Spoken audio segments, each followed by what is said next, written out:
Oi, tudo bom? Hoje o assunto é a respeito de contratos.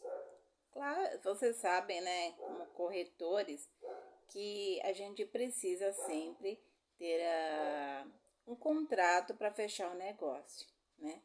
É contrato tanto de compra e venda, né, no caso de se você for fazer uma venda, como o de locação.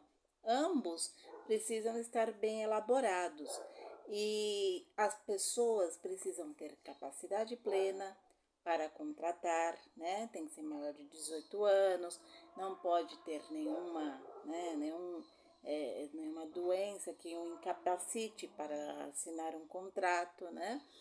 E o que precisa? O objeto precisa ser lícito, ou seja, o imóvel que vai ser comprado ou alugado precisa estar lícito, ou seja, não pode ter nenhuma pendência, né? E em relação aos proprietários também precisam ter, estar com tudo lícito, nenhum problema com a justiça, tudo, né?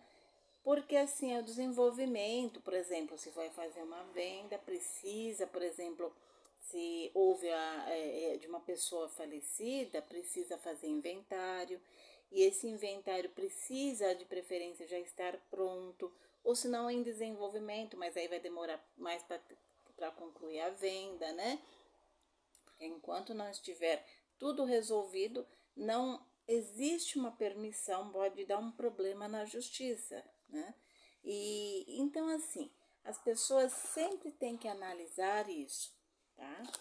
3 itens: capacidade plena, objeto lícito, que é o imóvel, no caso, né? No caso de contrato de compra e venda ou contrato de aluguel, né?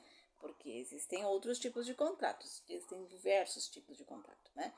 E também a forma prescrita e não defesa em lei, ou seja, tem que estar tudo descrito na lei, nada proibido, que seja proibido. Também tem isso, tá? Tem que analisar tudo, tem que ver se o imóvel está, não tem nenhum problema, que seria a evicção que daria, né? E porque assim, se houver algum problema, precisa ser comunicado para a pessoa, né? E para a pessoa poder ou comprar daquele jeito mesmo, ou se não negar, né? Não querer comprar também, pode ser que a pessoa não queira comprar, né? Porque tem aquele problema, né? No imóvel, no caso. O pacto entre as partes deve ser cumprido, ou seja, tudo que entrou em acordo entre as partes, por exemplo, o proprietário com o comprador, ambos precisam estar em pleno acordo, que é o pacta sunt servanda, né? Que é um termo usado no direito romano, que os pactos devem ser cumpridos, ou seja, o acordo entre as partes devem ser cumpridos, né? E não pode ter nada que seja proibido, tá bom? Tem o rebus sextantibus também, né? Então, o que eu achei interessante passar para vocês é isso. Observar sempre se tudo está perante a lei. E assim, na hora de desenvolver as cláusulas, deve sempre, cada contrato tem uma cláusula específica, tá? Não dá para ir lá na papelaria comprar um contrato pronto né? A não ser que aquilo lá sirva, né?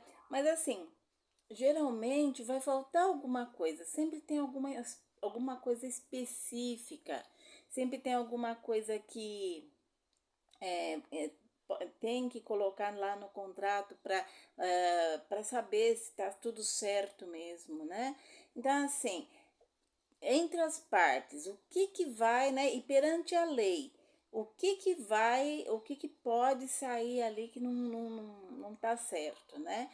Ou se não, o que as partes estão de acordo, qual que é o acordo entre as partes. Então tem que ser tudo muito observado para lá na frente não dá problema. Por exemplo, precisa constar, se por exemplo houver algum problema, né, entre as partes, precisa constar o foro ou o local que está sendo desenvolvendo o contrato, porque é neste local que vai ser desenvolvido a ação, né? Então, assim, precisa saber, né?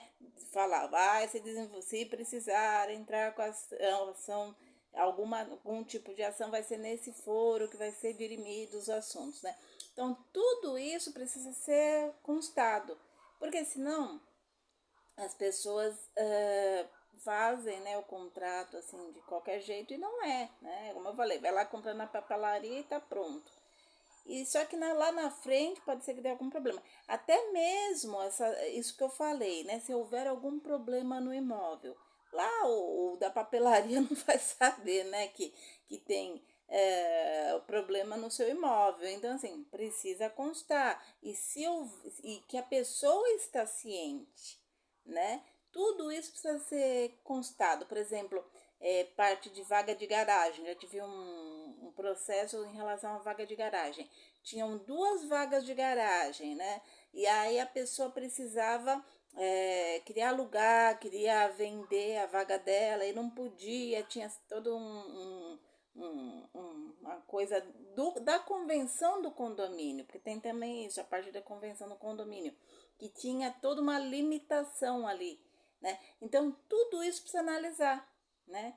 Na hora de fazer mesmo o contrato, tem que ver a parte, você tá num prédio, ver o que consta, o que não consta, né?